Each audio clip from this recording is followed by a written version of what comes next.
ਹੁਣ एनआईए ਦੀ गिरफ्त ਦੇ ਵਿੱਚ ਗੈਂਗਸਟਰ ਲਾਰੈਂਸ ਬਿਸ਼ਨੋਈ ਯੂਪਾ ਦੇ ਤਹਿਤ ਕੇਸ ਦਰਜ ਕਰਕੇ ਬਠਿੰਡਾ ਜੇਲ੍ਹ ਤੋਂ ਕੀਤਾ गिरफ्तार। ਅੱਜ ਲਾਰੈਂਸ ਨੂੰ ਪੰਜਾਬ ਤੋਂ ਦਿੱਲੀ ਲੈ ਕੇ ਜਾਵੇਗੀ एनआईए। ਸਾਬਕਾ ਮੰਤਰੀ ਭਾਰਤ ਭੂਸ਼ਣ ਆਸ਼ੂ ਦੀਆਂ ਹੋਰ ਵੱਧ ਸਕਦੀਆਂ ਨੇ ਮੁਸ਼ਕਿਲਾਂ। ਵਿਜੀਲੈਂਸ ਦੇ ਵੱਲੋਂ ਕਰੋੜਾਂ ਦੇ ਲੱਕੜ ਕਰੇਟ ਮਾਮਲੇ ਦੀ ਜਾਂਚ ਸ਼ੁਰੂ। ਸੂਬੇ ਭਰ ਦੇ 200 ਗੋਦਾਮਾਂ ਦੇ ਵਿੱਚ ਕੀਤੀ ਫਿਜ਼ੀਕਲ ਵੈਰੀਫਿਕੇਸ਼ਨ। ਸ਼ੁਰੂਆਤੀ ਜਾਂਚ ਦੇ ਵਿੱਚ ਮਿਲੀਆਂ ਕਈ ਖਾਮੀਆਂ। ਆਟਾ ਦਾਲ ਸਕੀਮ ਦੇ ਵਿੱਚ ਕਰੋੜਾਂ ਦਾ ਘੁਟਾਲਾ। ਪਨਸਬ ਦੇ ਜਨਰਲ ਮੈਨੇਜਰ ਨਵੀਨ ਕੁਮਾਰ ਗਰਗ ਦੇ ਖਿਲਾਫ ਵਿਜੀਲੈਂਸ ਨੇ ਦਰਜ ਕੀਤਾ ਕੇਸ। ਅਕਾਲੀ ਸਰਕਾਰ ਦੇ ਵੇਲੇ ਕਰੀਬ 5 ਕਰੋੜ ਦੀ ਗੜਬੜੀ ਦੇ ਇਲਜ਼ਾਮ। आज मुड़ सुनारिया जेल जाएगा डेरा मुखी राम रहीम। 40 दिनों की पैरोल हुई खत्म। सख्त सुरक्षा के हेठ ले जाया जाएगा जेल। डेरा प्रेमी कतलकांड में एक होर मुलजम गिरफ्तार। शूटरां नूं गोलियां मुहैया करवाउण दा वाला पवन नां दा शख्स काबू। पुलिस ने 50 कारतूस कीते बरामद। फरीदकोट दे विच किसान आगू डल्लेवाल दा मरण वर्त जारी। आज मीटिंग कर संयुक्त किसान मोर्चा गैर राजनीतिक अगली रणनीति का करेगा ऐलान। मरण वरते बैठे डल्लेवाल ते रुलदूत सिंह दा वड्डा इल्जाम। बोले मान सरकार नूं बदनाम करन दे लई भाजपा दे इशारे ते दे रहे धरना। डल्लेवाल बोले मेरे ते इल्जाम लगाउण तो पहला अपने गिरोबान दे विच झांकण रुलदूत सिंह। हरियाणा दे वल्लों चंडीगढ़ दे विच नवीं विधान सभा दे लई जमीन मंगण ते सियासी बवाल जारी। अज अकाली दल मीटिंग कर बनाएगा रणनीति। चंडीगढ़ दे विच दोपहर 2 बजे सुखबीर बादल दी अगवाई दे हेठ होएगी बैठक। फगवाड़ा दे विच बेकाबू होया तेज रफ्तार ट्रक। सर्विस रोड ते गड्डियां दे गैरेज दे विच वज्जिया ट्रक। हादसे दी सीसीटीवी भी आई सामने। फिरोजपुर दे विच बदमाशां दे हौसले बुलंद। शरेआम बाजार च महिला तो खोया मोबाइल। महिला ने बदमाश नूं फड़न दी भी कीती कोशिश पर नहीं हुई कामयाब।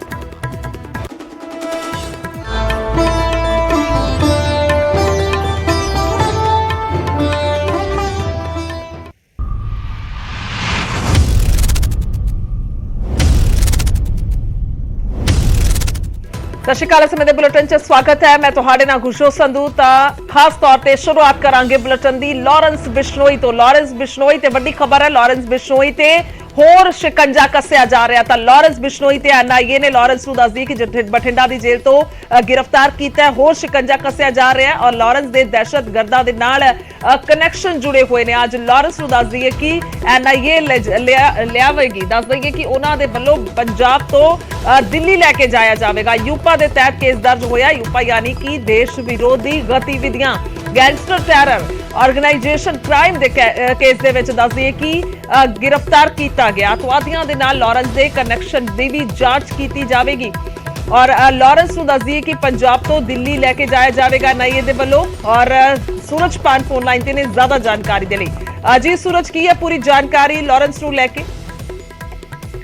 देखो बठिंडा की केंद्रीय जेल दे विच काफी वड्डी गिनती विच गैंगस्टर बंद ने जिन्हां दे विच लारैंस भी इस जेल दे विच बंद है। तां करके खबर अपने आप तां करके वड्डी हो जाती है क्योंकि लारैंस की गिरफ्तारी है कल एनआईए ने पा ली थी। कल दोपहरे एनआईए ने गिरफ्तारी पै गई थी। उस तो बाद अज दिल्ली लिजाण दियां कार्रवाई है जिहड़ी तेज कर दी है। उस तो पहला फॉर्मल पुछगिछ है वो लारैंस तो होएगी ते उस तो बाद दिल्ली लारैंस नूं लिजाया जाएगा। उस तो पहला भी 6 गैंगस्टर ने जिन्हां की गिरफ्तारी हो चुकी है अते अज लारैंस की गिरफ्तारी तो बाद आखिरकार एनआईए काफी वड्डे खुलासे करना चाहती है क्योंकि काफी सारे इस तरह के जिहड़े मामले ने जिन्हां मामलों के विच लारैंस का नाम सीधे तौर पर जुड़ता नजर आ रहा। तां करके लारैंस काफी अहम कड़ी है और लारैंस को पुछगिछ के लिए एनआईए दिल्ली हैडकुआटर लेके जा रही है। उत्थे इस तो पुछगिछ होनी है कि आखिरकार चाहे सिद्धू मूसेवाला केस हो चाहे और तमाम जिहड़े पंजाब के हाईलाइटेड केस होण उन्हां दे विच किस तरह की शमूलीयत लारैंस की रही है। जी ठीक है, बहुत बहुत शुक्रिया सूरज तमाम जानकारी ਲਈ। ਤਾਂ ਜੇਕਰ ਜ਼ਿਕਰ ਕਰਦੇ ਆ ਕਿ ਅੱਤਵਾਦੀ ਕਨੈਕਸ਼ਨ ਕਿਸ ਤਰੀਕੇ ਦੇ ਨਾਲ ਹੋ ਸਕਦਾ ਹੈ ਕਿਉਂਕਿ ਹੁਣ ਤੱਕ ਅਸੀਂ ਲਗਾਤਾਰ ਚਰਚਾਵਾਂ ਕਰਦੇ ਆ ਰਹੇ ਹਾਂ ਕਿ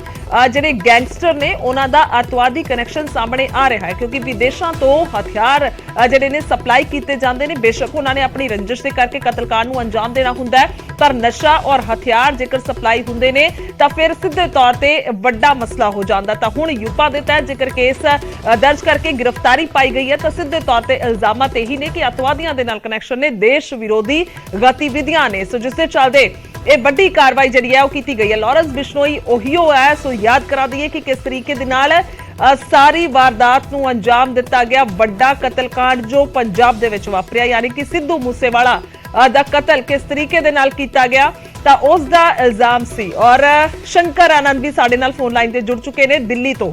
जी शंकर, क्या कुछ आपके पास जानकारी, क्योंकि एनआईए की तरफ से ये बड़ी कार्रवाई हम मान सकते हैं, यूपा के तहत केस दर्ज किया गया और गिरफ्तारी भी डाल ली गई है।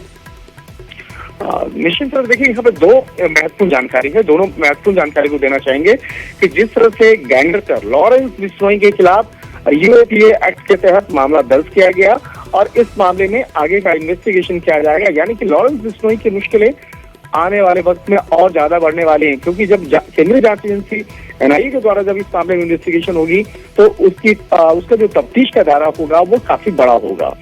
और दूसरा जो इसमें एक महत्वपूर्ण कड़ी आज कहा जा सकता है कि पंजाब के बठिंडा से लॉरेंस बिश्नोई को दिल्ली लाया जा रहा है और दिल्ली में एनआईए मुख्यालय में रख करके उससे पूछताछ होगी। और इसके साथ ही एक महत्वपूर्ण जानकारी और मैं देना चाहूंगा कि जिस तरह से लॉरेंस बिश्नोई गैंग का जो एक साम्राज्य कहा जा सकता है कि गैंगस्टर राज जो जिस तरह से कई राज्यों में फैला हुआ है, चाहे राजधानी दिल्ली के हैं, हरियाणा के हैं, पंजाब के हैं, राजस्थान के हैं, तो उस कनेक्शन को तोड़ने के लिए, उसके नेटवर्क को तोड़ने के लिए और उसको और ज्यादा खंगालने के लिए एनआईए की टीम अब इस मामले में जुटी हुई है।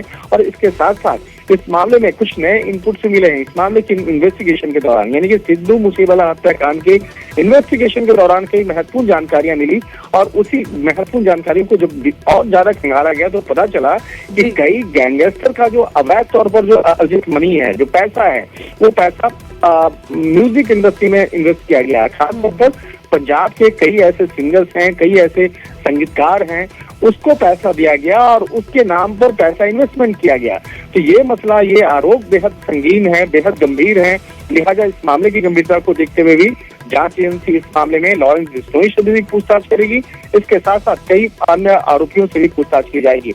और जिस तरह से बकायदा अगर बात किया जाए लॉरेंस बिश्नोई के, तो लॉरेंस बिश्नोई को दिल्ली में लाने के बाद इस मामले पे भी, हालांकि गैंगस्टर के मामले में बातचीत होगी, पूछताछ होगी, लेकिन म्यूजिक इंडस्ट्री में किन किन लोगों का पैसा लगा है, किस गैंगस्टर का सिंगर्स और संगीतकार के साथ में कनेक्शन है, इस मामले में भी विस्तार से पूछताछ होगी। हालांकि पिछले कुछ समय पहले कुछ गायक और संगीतकार से भी जांच एजेंसी के द्वारा पूछताछ की गई थी, लेकिन ये मामला छोटा नहीं है बल्कि काफी बड़ा है। और यहाँ तक कि इस मामले में तफ्तीश का दायरा पंजाब, दिल्ली के बाद विदेश से भी कनेक्शन जुड़ा हुआ नजर आ रहा है।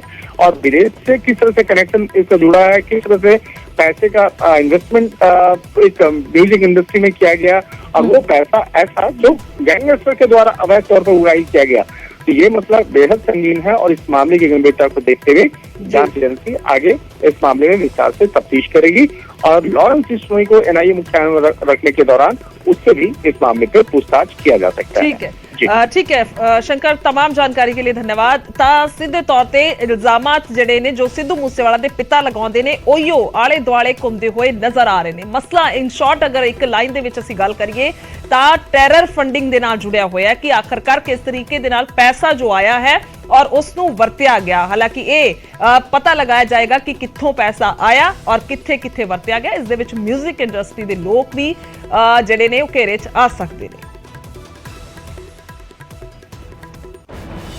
ਅੱਗੇ ਵਧਾਂਗੇ ਤਾਂ ਭਾਰਤ ਭੂਸ਼ਣ ਆਸ਼ੂ ਨੂੰ ਲੈ ਕੇ ਵੱਡੀ ਖਬਰ ਹੈ, ਜਿਨ੍ਹਾਂ ਦੀਆਂ ਮੁਸ਼ਕਿਲਾਂ ਹੋਰ ਵੱਧ ਸਕਦੀਆਂ ਨੇ। ਵਿਜੀਲੈਂਸ ਦੇ ਵੱਲੋਂ ਕਰੋੜਾਂ ਦੇ ਲੱਕੜ ਕ੍ਰੇਟ ਘਪਲੇ ਦੀ ਜਾਂਚ ਸ਼ੁਰੂ ਕਰ ਦਿੱਤੀ ਗਈ ਹੈ। ਤਾਂ ਇਹ ਵੀ ਵੱਡੀ ਖਬਰ ਹੈ ਭਾਰਤ ਭੂਸ਼ਣ ਆਸ਼ੂ ਦੇ ਨਾਲ ਜੁੜੀ ਹੋਈ ਮੁਸ਼ਕਿਲਾਂ ਦੇ ਵਿੱਚ ਆਸ਼ੂ ਨੇ ਵਿਜੀਲੈਂਸ ਦੇ ਵੱਲੋਂ ਕਰੋੜਾਂ ਦੇ ਲੱਕੜ ਕ੍ਰੇਟ ਘਪਲਾ ਹੈ ਦੀ ਜਾਂਚ ਸ਼ੁਰੂ ਕਰ ਦਿੱਤੀ ਹੈ। ਸੂਬੇ ਭਰ ਦੇ 200 ਗੋਦਾਮਾਂ ਦੇ ਵਿੱਚ ਵਿਜੀਲੈਂਸ ਨੇ ਜਾਂਚ ਸ਼ੁਰੂ ਕੀਤੀ ਹੈ। ਔਰ ਆਸ਼ੂ ਦੱਸ ਦਈਏ ਕਿ ਪਹਿਲਾਂ ਤੋਂ ਹੀ ਜਿਹੜਾ ਟੈਂਡਰ ਘੁਟਾਲਾ ਹੈ ਕਥਿਤ ਤੌਰ ਤੇ ਉਸ ਦੀ ਜਿਹੜੀ ਇਨਵੈਸਟੀਗੇਸ਼ਨ ਜਿਹੜੀ ਹੈ ਭੁਗਤ ਰਹੇ ਨੇ। ਤਾਂ ਹੁਣ ਇੱਕ ਹੋਰ ਵੱਡਾ ਮਸਲਾ ਲੱਕੜ ਦੇ ਕ੍ਰੇਟਾਂ ਦੀ ਜਿਹੜੀ ਫਿਜ਼ੀਕਲ ਵੈਰੀਫਿਕੇਸ਼ਨ ਹੈ ਹੋਏਗੀ। 200 ਤੋਂ ਵੱਧ ਵੀ ਜਿਹੜੇ ਗੋਦਾਮ ਨੇ ਉਹਨਾਂ ਦੀ ਜਾਂਚ ਹੈ। ਆਸ਼ੂ ਦੇ ਮੰਤਰੀ ਰਹਿਣ ਦੇ ਦੌਰਾਨ ਇਹ ਕ੍ਰੇਟ ਖਰੀਦੇ ਗਏ ਸਨ ਤੇ ਕ੍ਰੇਟ ਖਰੀਦਣ ਦੇ ਵਿੱਚ ਵੱਡੇ ਘਪਲੇ ਦੀ ਸ਼ਿਕਾਇਤ ਮਿਲੀ ਹੈ। ਜਾਂਚ ਦੇ ਦੌਰਾਨ ਵੱਡੇ ਪੱਧਰ ਤੇ ਵਿਜੀਲੈਂਸ ਨੇ ਖਾਮੀਆਂ ਵੀ ਪਾਈਆਂ ਨੇ। 40 ਕਿਲੋ ਦੀ ਥਾਂ ਤੇ 17 ਤੋਂ 18 ਕਿਲੋ ਦੇ ਜਿਹੜੇ ਕ੍ਰੇਟ ਨੇ ਉਹ ਨਿਕਲੇ ਨੇ। ਤਾਂ ਇਹ ਘਪਲੇਬਾਜ਼ੀ ਦੇ ਇਲਜ਼ਾਮਾਤ ਲੱਗੇ ਨੇ। ਦੱਸ ਦਈਏ ਕਿ ਕਣਕ ਦੀ ਸਾਂਭ ਸੰਭਾਲ ਦੇ ਲਈ ਗੋਦਾਮਾਂ 'ਚ ਲੱਕੜ ਦੇ ਕ੍ਰੇਟਾਂ ਤੇ ਅਨਾਜ ਦੀਆਂ ਬੋਰੀਆਂ ਰੱਖੀਆਂ ਜਾਂਦੀਆਂ ਨੇ। ਸੋ ਇਹ ਵੱਡਾ ਮਸਲਾ ਸਾਹਮਣੇ ਆ ਰਿਹਾ ਹੈ। ਤਾਂ ਮਨੋਜ ਰਾਠੀ ਫੋਨ ਲਾਈਨ ਤੇ ਨੇ। ਮਨੋਜ, ਕੀ ਹੈ ਪੂਰੀ ਜਾਣਕਾਰੀ? बिल्कुल गुरजोत जिहड़ा तुसीं भी जिक्र किया ते न्यूज़ 18 को एक्सक्लूसिव जानकारी है कि कल पूरा दिन विजिलेंस की टीम वालों पंजाब के हर जिले च जिन्ने भी गोडाउन ने, क्योंकि अप्रोक्सीमेटली एक जिले च जिदा मोहाली च 10 गोडाउन ने, ਹਰ ਜ਼ਿਲ੍ਹੇ ਦੇ ਜਿੰਨੇ ਵੀ ਗੋਡਾਊਨਸ ਨੇ, ਕਰੀਬ 200 ਤੋਂ ਵੀ ਵੱਧ ਜਿਹੜੇ ਗੋਡਾਊਨਸ ਨੇ ਪੰਜਾਬ 'ਚ, ਉੱਥੇ ਸਾਰੇ 'ਚ ਫਿਜ਼ੀਕਲ ਜਿਹੜੀ ਹੈ ਉਹ ਵੈਰੀਫਿਕੇਸ਼ਨ ਕੀਤੀ ਹੈ, ਉੱਥੇ ਜਾ ਕੇ ਇੰਸਪੈਕਸ਼ਨ ਕੀਤੀ ਹੈ, ਕਿਉਂਕਿ ਇੱਕ ਵਿਜੀਲੈਂਸ ਨੂੰ ਸ਼ਿਕਾਇਤ ਮਿਲਦੀ ਹੈ ਕਿ ਆਸ਼ੂ ਦੇ ਟਾਈਮ, ਜਦ ਆਸ਼ੂ ਮੰਤਰੀ ਸੀਗੇ ਉਸ ਟਾਈਮ ਉਹਨਾਂ ਦੇ ਕੋਲ ਸਾਰਾ ਮਹਿਕਮਾ ਸੀਗਾ, ਤੇ ਉਸ ਟਾਈਮ ਜਿਹੜੇ ਗੋਡਾਊਨ 'ਚ ਰੱਖੇ ਹੁੰਦੇ, ਜਿਹਦੇ 'ਚ ਇਲਾਜ ਰੱਖੇ ਹੁੰਦਾ, ਜਿਨ੍ਹਾਂ ਦੇ ਸਾਰਾ ਕੈਰਟ ਲੱਕੜੀ ਦੇ ਕੈਰਟ ਹੁੰਦੇ ਆ, ਉਹਦੇ 'ਚ ਘੁਟਾਲਾ ਹੋਇਆ। ਤੇ ਹੁਣ ਕੱਲ ਜਿਹੜੀ ਹੈ ਟੀਮ ਬਣਾ ਕੇ ਇਹ ਪੂਰੀ ਜਿਹੜੀ ਹੈ ਫਿਜ਼ੀਕਲ ਚੈਕਿੰਗ ਕੀਤੀ ਗਈ ਹੈ, ਤੇ ਕਈ ਖਾਮੀਆਂ ਕਹਿ ਸਕਦੇ ਆ ਕਿ ਜਿਹੜੇ ਸੋਰਸਿਸ ਦੱਸ ਰਹੇ ਹੈ, ਪੁਖਤਾ ਸੋਰਸਿਸ ਜਿਹੜੇ ਦੱਸ ਰਹੇ ਕਿ ਕਈ ਖਾਮੀਆਂ ਜਿਹੜੀ ਹੈ ਉਹ ਪਾਈ ਗਈ ਹੈ, ਕਿਉਂਕਿ ਜਿਹੜਾ ਪ੍ਰੋਸੈਸ ਹੁੰਦਾ ਹੈ, ਜਿਹੜੇ ਵੀ ਲਾਅ ਦੇ ਅਕੋਰਡਿੰਗ ਜਿਹੜੀ ਚੀਜ਼ਾਂ ਹੁੰਦੀ ਹੈ ਉਹ ਨਹੀਂ ਪਾਈ ਗਈ। ਹਾਲਾਂਕਿ ਸੈਂਪਲ ਜਿਹੜੇ ਹੈ ਉਹ ਲੈ ਲਿੱਤੇ ਗਏ ਨੇ। ਜਿੱਦਾਂ ਐਗਜ਼ਾਮਪਲ ਜਿਹੜਾ ਹੈਗਾ 45 ਕਿਲੋ ਦਾ, ਜਿੱਦਾਂ ਤੁਸੀਂ ਵੀ ਜ਼ਿਕਰ ਕਰ ਰਹੇ ਹੋ, 45 ਕਿਲੋ ਦਾ ਜਿਹੜਾ weight ਹੋਣਾ ਚਾਹੀਦਾ ਉਹ ਜ਼ਰੂਰੀ ਹੈ, ਮੈਂਡੇਟਰੀ ਹੈ, ਲੇਕਿਨ ਕਈਆਂ ਦਾ 17 ਕਿਲੋ, 15 ਕਿਲੋ, 16 ਕਿਲੋ, ਇਸ ਤੋਂ ਵੱਧ ਕਿਸੇ ਦਾ weight ਜਿਹੜਾ ਹੈ ਉਹ ਨਹੀਂ ਮਿਲਿਆ। ਇੱਕ ਮਾਰਕਾ ਹੁੰਦਾ ਹੈ, ਮਾਰਕਾ ਵੀ ਜ਼ਰੂਰੀ ਹੁੰਦਾ ਹੈ ਕਿ ਈਅਰ ਕਿਹੜੇ ਈਅਰ 'ਚ ਖਰੀਦਾ ਗਿਆ, ਕਿੱਥੋਂ ਮੈਨੂਫੈਕਚਰ ਹੋਈ, ਉਹ ਸਾਰਾ ਲਿਖਣਾ ਬਹੁਤ ਜ਼ਰੂਰੀ ਹੁੰਦਾ ਹੈ, ਲੇਕਿਨ ਕਿਸੇ ਤੇ ਵੀ ਕੋਈ ਮਾਰਕਾ ਨਹੀਂ ਮਿਲਿਆ, ਕਿਸੇ ਤੇ ਕੋਈ ਈਅਰ ਦਾ ਨਹੀਂ ਮਿਲਿਆ। ਇਹ ਬਹੁਤ ਸਾਰੀ ਚੀਜ਼ਾਂ ਨੇ, ਤੇ ਇਹਨੂੰ ਲੈ ਕੇ ਹੁਣ ਵਿਜੀਲੈਂਸ ਇੱਕ ਰਿਪੋਰਟ ਜਿਹੜੀ ਹੈ ਉਹ ਤਿਆਰ ਕਰਨ 'ਚ ਜੁਟ ਗਈ ਹੈ, ਕਿਉਂਕਿ ਜ਼ਿਆਦਾਤਰ ਜਿਹੜੇ ਗੋਡਾਊਨ ਨੇ, ਕਰੀਬ 200 ਤੋਂ ਵੀ ਵੱਧ ਜਿਹੜੇ ਪੰਜਾਬ 'ਚ ਗੋਡਾਊਨਸ ਨੇ, ਉੱਥੇ ਬਹੁਤ ਸਾਰੀ ਖਾਮੀਆਂ ਜਿਹੜੀ ਪਾਈ ਗਈ ਹੈ। ਇੱਕ ਸੈਂਪਲ ਜਿਹੜਾ ਉਹ ਲਿੱਤਾ ਗਿਆ ਹੈ ਤੇ ਹੁਣ ਰਿਪੋਰਟ ਤਿਆਰ ਕੀਤੀ ਜਾ ਰਹੀ ਹੈ। ਧੰਨਵਾਦ ਹੈ ਤਮਾਮ ਜਾਣਕਾਰੀ ਦੇ ਲਈ। ਤਾਂ ਭਾਰਤ ਭੂਸ਼ਣ ਆਸ਼ੂ ਉਹਨਾਂ ਦੇ ਵੇਲੇ, ਜਿਸ ਵੇਲੇ ਉਹ ਮੰਤਰੀ ਸਨ, ਤਾਂ ਉਸ ਵੇਲੇ ਇਹ ਸਭ ਕੁਝ ਹੋਇਆ ਹੈ ਜੋ ਇਲਜ਼ਾਮ ਨੇ ਹਾਲੇ, ਸੋ ਇਸ ਨੂੰ ਲੈ ਕੇ ਰਿਪੋਰਟ ਤਿਆਰ ਕੀਤੀ ਜਾ ਰਹੀ ਹੈ। ਉਧਰ ਆਟਾ ਦਾਲ ਸਕੀਮ ਦੇ ਵਿੱਚ ਘੁਟਾਲੇ ਨੂੰ ਲੈ ਕੇ ਵੀ ਖਬਰ ਹੈ। ਆਟਾ ਦਾਲ ਸਕੀਮ ਦੇ ਵਿੱਚ ਦੱਸੀ ਕਿ ਕਰੋੜਾਂ ਰੁਪਏ ਦਾ ਘੁਟਾਲਾ ਹੋਇਆ। ਇਲਜ਼ਾਮਾਤ ਨੇ ਵਿਜੀਲੈਂਸ ਦੇ ਵੱਲੋਂ ਪਨਸਬ ਦੇ ਜੀਐਮ ਦੇ ਖਿਲਾਫ ਕੇਸ ਦਰਜ ਕੀਤਾ ਗਿਆ। ਜਨਰਲ ਮੈਨੇਜਰ ਨਵੀਨ ਕੁਮਾਰ ਗਰਗ ਤੇ ਐਫਆਈਆਰ ਹੋਈ ਹੈ। ਕਰੀਬ 5 ਕਰੋੜ ਰੁਪਏ ਦੀ ਗੜਬੜੀ ਦਾ ਇੱਥੇ ਇਲਜ਼ਾਮ ਲੱਗਾ। ਅਕਾਲੀ ਸਰਕਾਰ ਦੇ ਵੇਲੇ ਘੁਟਾਲਾ ਕਰਨ ਦਾ ਇਲਜ਼ਾਮ ਹੈ, ਯਾਨੀ ਕਿ ਇੱਥੇ ਪੁਰਾਣੀ ਸਰਕਾਰ ਜੋ ਇਸ ਤੋਂ ਪਹਿਲਾਂ ਰਹੀ, 5 ਸਾਲ ਪਹਿਲਾਂ ਰਹੀ ਅਕਾਲੀ ਸਰਕਾਰ ਦੇ ਵੇਲੇ ਘੁਟਾਲੇ ਦੇ ਇਲਜ਼ਾਮ ਨੇ, ਤਾਂ ਪਨਸਬ ਦੇ ਜੀਐਮ ਨੇ ਉਹਨਾਂ ਦੇ ਖਿਲਾਫ ਕੇਸ ਦਰਜ ਹੋ ਗਿਆ। ਜਨਰਲ ਮੈਨੇਜਰ ਨੇ ਨਵੀਨ ਕੁਮਾਰ ਗਰਗ, ਜਿਨ੍ਹਾਂ ਤੇ ਐਫਆਈਆਰ ਦਰਜ ਕੀਤੀ ਗਈ, ਔਰ ਕਰੋੜਾਂ ਦਾ ਘੁਟਾਲਾ, 5 ਕਰੋੜ ਦਾ ਘੁਟਾਲਾ ਇਹ ਇਲਜ਼ਾਮ ਨੇ।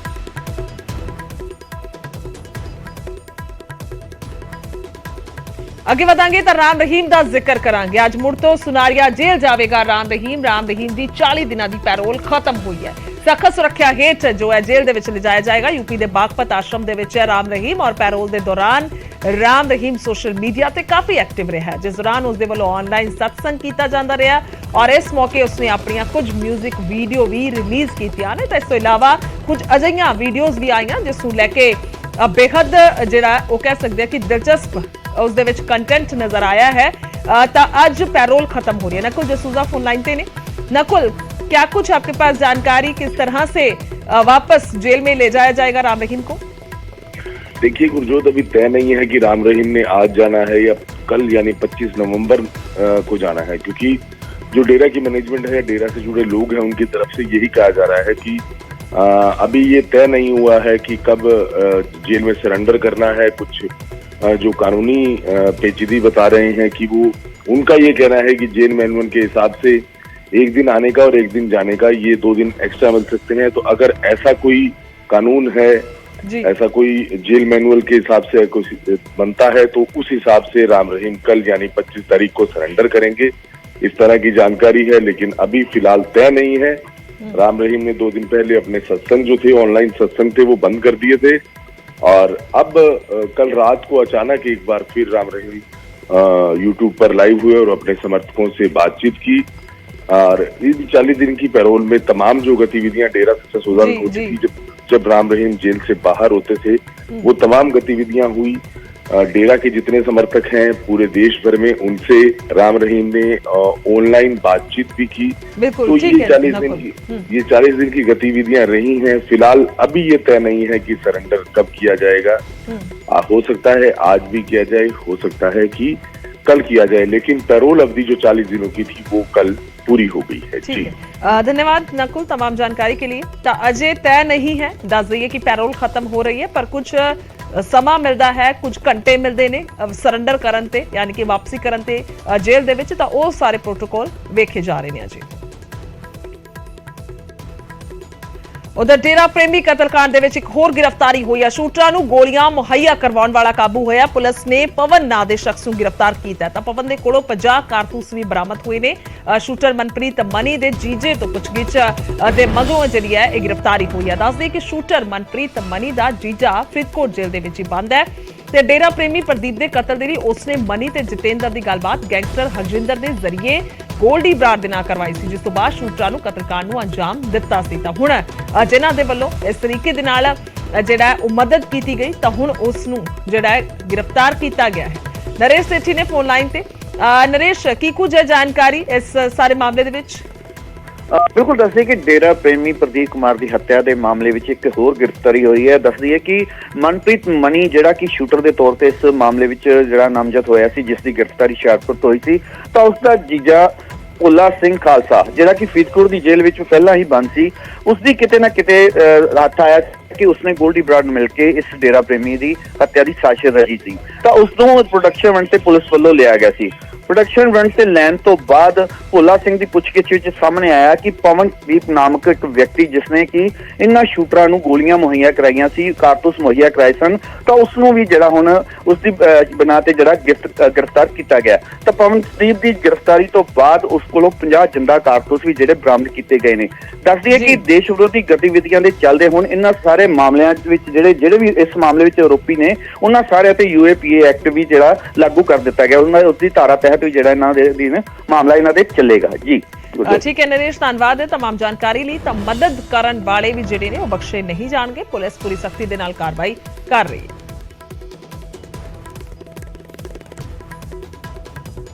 ਅੱਗੇ ਵਧਾਂਗੇ ਤਾਂ ਗਨ ਕਲਚਰ ਦਾ ਜ਼ਿਕਰ ਕਰਾਂਗੇ, ਜਿਸ ਤੇ ਐਕਸ਼ਨ ਲਗਾਤਾਰ ਜਾਰੀ ਹੈ। ਨਵਾਂ ਸ਼ਹਿਰ ਦੇ ਵਿੱਚ ਇੱਕ ਕੈਦੀ ਤੇ FIR ਹੋਈ ਹੈ। ਸੋਸ਼ਲ ਮੀਡੀਆ ਤੇ ਹਥਿਆਰਾਂ ਦੇ ਨਾਲ ਫੋਟੋ ਪਾਈ ਸੀ।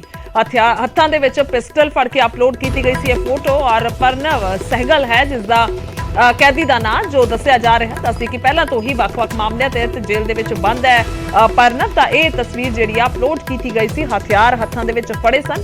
ਪਹਿਲਾਂ ਤੋਂ ਕੈਦੀ ਹੈ ਪਰ ਉਸਦੇ ਵੱਲੋਂ ਇਸ ਤਰੀਕੇ ਦੇ ਨਾਲ ਇਹ ਪੋਸਟ ਪਾਈ ਗਈ, ਯਾਨੀ ਕਿ ਹਥਿਆਰਾਂ ਦੀ ਨੁਮਾਇਸ਼, ਹਥਿਆਰਾਂ ਦੀ ਸ਼ੋਸ਼ੇਬਾਜ਼ੀ ਬਿਲਕੁਲ ਬਰਦਾਸ਼ਤ ਨਹੀਂ ਹੋਏਗੀ, ਸਾਫ਼ ਕੀਤਾ ਜਾ ਚੁੱਕਿਆ। ਔਰ ਪਿਛਲੇ 10 ਦਿਨਾਂ ਤੋਂ ਜੇਕਰ ਗੱਲ ਕੀਤੀ ਜਾਵੇ ਤਾਂ ਵੱਡੀ ਕਾਰਵਾਈ ਹੋ ਰਹੀ ਹੈ ਵੱਖ-ਵੱਖ ਨੌਜਵਾਨਾਂ ਤੇ। ਸ਼ੈਲੇਸ਼ ਕੁਮਾਰ ਫੋਨ ਲਾਈਨ ਤੇ ਨੇ। ਸ਼ੈਲੇਸ਼, ਕੀ ਕੁਝ ਹੈ ਪੂਰੀ ਜਾਣਕਾਰੀ? ਫੋਟੋ ਨੂੰ ਲੈ ਕੇ ਅਪਲੋਡ ਕੀਤੀ ਗਈ, ਇਹ ਵੀ ਸਮਝਣਾ ਚਾਹਾਂਗੇ ਕਿ ਕੈਦੀ ਸੀ ਪਰ ਉਸਦੇ ਬਾਵਜੂਦ ਇਹ ਅਪਲੋਡ ਹੋਇਆ। ਜੀ ਬਿਲਕੁਲ ਗੁਰਜੋਤ, ਇਹ ਜਿਹੜੀ ਘਟਨਾ ਹੈ ਨਵਾਂ ਸ਼ਹਿਰ ਦੀ, ਇਹ 14 ਤਾਰੀਖ ਨੂੰ ਜਾਂ ਨਵੰਬਰ ਨੂੰ ਪੇਸ਼ੀ ਤੇ ਆਇਆ ਸੀ। ਇਹਦਾ ਨਾਮ ਪਰਨਵ ਸਹਿਗਲ ਕੋਲ ਪਾਰੂ ਹੈ। ਇਹ ਪੇਸ਼ੀ ਤੇ ਗੈਂਗਸਟਰ ਨੇ ਕਈ ਹੱਤਿਆ ਔਰ ਹੱਤਿਆ ਦੇ ਜਿਹੜੇ ਧਮਕੀ ਦਿੰਦੇ ਨੇ ਉਹਨਾਂ ਦੇ 3 ਮਾਮਲੇ ਦਰਜ ਨੇ। ਔਰ ਤੁਹਾਨੂੰ ਦੱਸਦੀ ਕਿ 14 ਤਾਰੀਖ ਨੂੰ ਪੇਸ਼ੀ ਤੇ ਔਰ ਲੁਧਿਆਣਾ ਜੇਲ੍ਹ ਵਿੱਚ ਬੰਦ ਹੈ ਆਲਰੇਡੀ। ਇਹ ਇੱਥੇ ਪੇਸ਼ੀ ਤੇ ਆਇਆ ਸੀ ਔਰ ਪੇਸ਼ੀ ਤੇ ਆने ਦੇ ਬਾਅਦ ਇਹਨੇ ਫੋਟੋ ਪੋਸਟ ਕੀਤਾ ਫੇਸਬੁੱਕ ਤੇ। ਫੋਟੋ ਫੇਸਬੁੱਕ ਅਪਲੋਡ ਕਰਨੇ ਕੇ ਬਾਅਦ ਜਿਹੜੇ ਸਰਚ ਕਰ ਰਹੇ ਸਰਕਾਰੀ ਵਿਭਾਗ ਵੱਲੋਂ ਉਹਨਾਂ ਨੇ ਪੁਲਿਸ ਵੱਲੋਂ ਸਰਚ ਕੀਤਾ ਗਿਆ ਉਹਨਾਂ ਨੂੰ ਕਿ ਜਿਹੜੇ ਇਹ ਫੋਟੋ ਗਨ ਕਲਚਰ ਨੂੰ ਖਤਮ ਕਰਨ ਵਾਲਾ ਇਹ ਫੋਟੋ ਪੋਸਟ ਕੀਤਾ ਗਿਆ, ਉਸ ਦੇ ਖਿਲਾਫ ਪੁਲਿਸ ਨੇ 188 ਦਾ ਮਾਮਲਾ ਦਰਜ ਕੇ ਆगे ਦੀ ਕਾਰਵਾਈ ਸ਼ੁਰੂ ਕਰਤੀ ਹੈ। ਹੁਣ ਹੋ ਸਕਦਾ ਹੈ ਕਿ ਜਿਹੜੇ ਪੁਲਿਸ ਨੇ ਇਹਨੂੰ ਪੁਲਿਸ ਵਾਰੰਟ ਲਾ ਕੇ ਪੁੱਛਦਾ ਕੀਤਾ ਜਾਏਗਾ ਆਖਿਰ ਫੋਟੋ ਪੋਸਟ ਕੀਤਾ ਗਿਆ ਕਿਸ ਸੇ ਕੀਤਾ ਗਿਆ, ਕਿਉਂਕਿ ਇਹ ਤਾਂ ਜੇਲ੍ਹ ਵਿੱਚ ਬੰਦ ਹੈਗਾ। ਇਹ ਪੇਸ਼ੀ ਤੇ ਆਇਆ ਸੀ, ਇਸਦੇ ਕੋਲ ਮੋਬਾਈਲ ਕਿੱਦਾਂ ਪਹੁੰਚਿਆ, ਇਹ ਅਪਲੋਡ ਫੋਟੋ ਕੀਤਾ ਗਿਆ। ਇਹ ਖੱਤਰੀ ਗਰੁੱਪ ਹੈਗਾ ਜਿਹੜਾ ਕਿ ਵਿਦੇਸ਼ से बैठा है, जे नवासा जे कई कांड में शामिल थे उन्होंने नाल इसका अच्छा संबंध है। वो है पारुल सहगल जी। नवासा के कई इलाके च सिटी थाना हो गया, सदर थाना हो गया, पोजियावाल हो गया, राहों कई थाने च इन्हां दे मामले दर्ज ने। ठीक है, धन्यवाद है तमाम जानकारी दे लई। तां पहलां तो ही बहुत ही मामलिਆਂ ਦੇ ਵਿੱਚ ਨਾਮਜ਼ਦ ਹੈ ਪਰ ਇਸ ਦੇ ਬਾਵਜੂਦ ਹਥਿਆਰ ਜਿਹੜੇ ਨੇ ਉਹਨਾਂ ਦੇ ਨਾਲ ਤਸਵੀਰ ਪਾਈ ਗਈ ਸੋਸ਼ਲ ਮੀਡੀਆ ਤੇ, ਜਿਸ ਤੋਂ ਬਾਅਦ ਕਾਰਵਾਈ ਹੋਈ ਹੈ।